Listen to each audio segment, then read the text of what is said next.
มันกลับกล้องไม่ได้อ่ะว้าย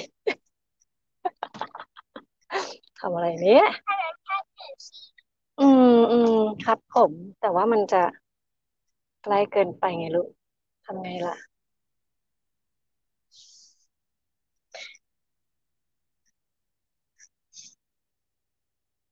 กลับกล้องไม่ได้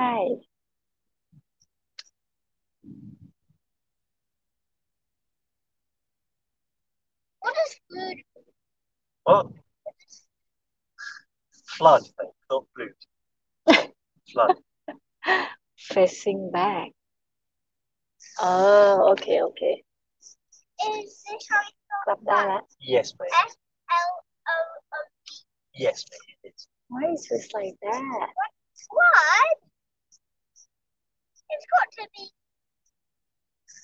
I need this because Kind of makes sense that it's FLUD, doesn't it? Flood. If I was spelling words, I'd say flood. Because food is FOOD, isn't it? So FLOOD does kind of look like fluid. But you're right, it's weird. yeah Boris Johnson had nothing to do with that. It's existed for a long time. let's see if I can see myself No.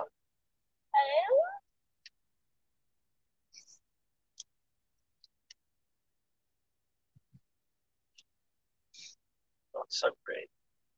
yeah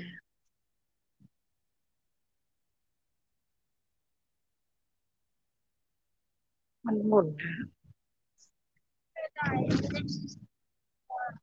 Yeah, right. It's taken a while, but like it's a nice drive. Look how pretty it is out there.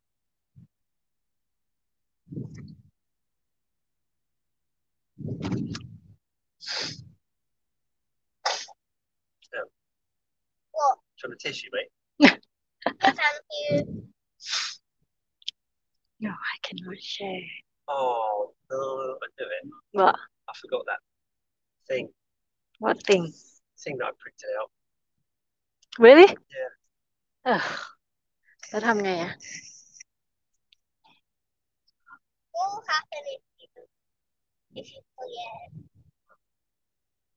I'll just email somehow.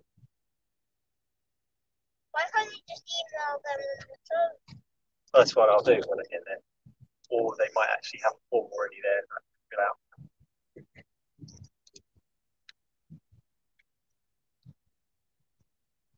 วันอะไรวันจันทร์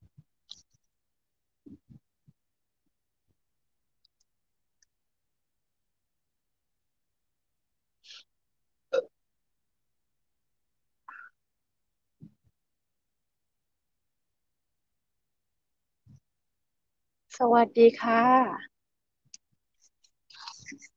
สวัสดีค่ะ ใครเข้ามาแล้วเอ่ย Oh, dude. สวัสดีจ้า น้องนก สวัสดีค่ะพี่แพ What's that, น mate? ขอบคุณนะคะพี่แพน ยินดีต้อนรับนะคะ กี่โมงแล้วนะคะที่พี่แพนเนี่ย เดี๋ยวอย่ากล้องมันเวียงเหลือเกิน such a swing จ้านะคะ Oh, look at that sunshine. Look. Oh, that's pretty. วันนี้พาพี่แพนมา There เที่ go, mate. ยว Finishing. Right there, mate. Look. Look at it. แท้จ้าอะไรนะคะ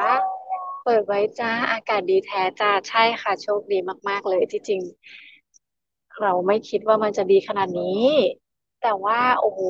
มีแดดนะคะมีแดดแค่มีแดดก็แค่มีแดดทุกอย่างก็จะดีขึ้นนะคะทุกอย่างก็จะ I know, สวย mate. สดงดงามเลยทันทีอืมตอนนี้นกก็กำลังจะไปทางเหนือของสกอตแลนด์นิดนึงนะคะไม่เหนือมากแต่ก็เหนือนิดนึงนะคะสวัสดีค่ะพี่พาสวัสดีค่ะนางลีนะคะขอบคุณนะคะขอบคุณนะคะวันนี้นกก็ตั้งใจว่าจะไลฟ์ไม่นานนะคะ อยากให้เพื่อนๆดูวิวนะคะแล้วก็เป็นการขอบคุณทุกคนด้วยนะคะทุกซับนะคะขอบคุณทุก Okay. ต้นตะไคร้ทุกต้นขอบคุณซับทุกบาททุกสตางค์นะคะสวัสดีน้องสตาร์จ้าขอบคุณนะคะวิวสวยมากค่ะแม่นกนะคะอะไรครับผมเอ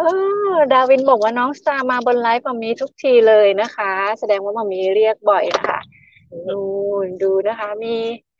อะไรเนี่ยสะพานใช่ไหมเอ่ยสะพานเปล่าอู้อ๋อแสดงว่าน้องสตาร์มาบ่อยเนอะขอบคุณ Yes, นะคะพี่พาขอบคุณนางลีนะคะอดไม่ได้นะคะเห็นวิวงามๆก็เลยอยากให้ทุกคนเห็นด้วยนะคะแล้วก็วันนี้โชคดีเนาะเราไม่ได้คาดคิดว่าเราจะได้มีแดดนะคะเราคิดว่ามันจะครึ้มฟ้าครึ้มฝนแบบนี้นะถนนยังเปียกอยู่เลยเห็นไหมคะแต่ว่าก็มีแดดนะดูดิเมื่อเช้าฝนตกนะคะตอนนี้มีแดดเอาทุกคนดูอันนี้เป็นล็อกนะคะล็อกล็อกโรมันนะคะล็อกแปลว่าเลคจำได้ไหมทะเลสาบโรมันนั่นเองเดี๋ยวนะคะวันนี้อืมเดี๋ยวขออนุญาตมันจะจับโอเค